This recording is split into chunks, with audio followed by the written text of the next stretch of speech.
పతంజలి యోగ శాస్త్రాన్ని గమనించినప్పుడు యమ, నియమల ప్రస్తావన ఉంటుంది. యమ అనేది మనలోని వ్యతిరేకతలను నిర్మూలించటమే. నియమ అంటే సానుకూల అంశాలను పాటించడం.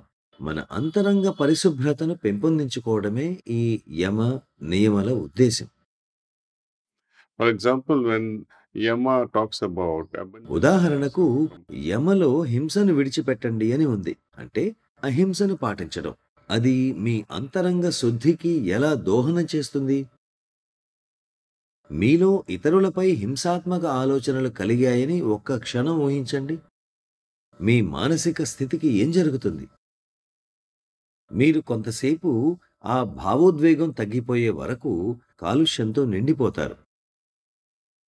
కోపం అనేది ప్రేమగా ఎలా రూపాంతరం చెందాలనే విషయంపై ఈ మధ్యనే మేము ఒక పుస్తకాన్ని రిలీజ్ చేయడం జరిగింది.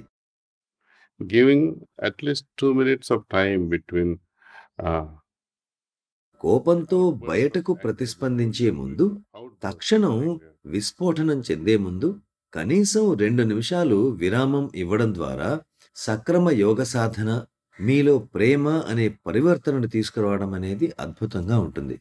మీరు అంతరంగంలో శాంతిని, ప్రశాంతతను, ఐక్యతను కాపాడుకోగలుగుతారు. ఇతరులపై కోపం తెచ్చుకోవడానికి బదులు ఈ విధానాన్ని అనుసరించడం ద్వారా మీరు వారిపై కరుణను చూపుతారు కూడా.